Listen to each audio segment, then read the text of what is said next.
It's not about where we're from, it's about living our passion. And I'd like to share my journey of living my passion over the last 14 years. This is the meaning of life, this is the purpose of life, and I want to carry this and aspire to achieve this my whole life. And these stars represent each of the women and their unique abilities.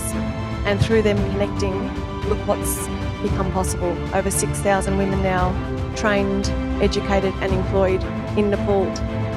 But I realised that actually it's stepping outside your comfort zone, which is where the magic happens.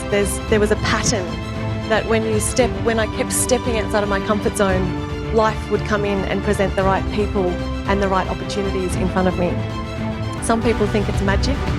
I'm not sure. I think it's something else. This is what's possible when you see someone's potential and you work to draw that out in people.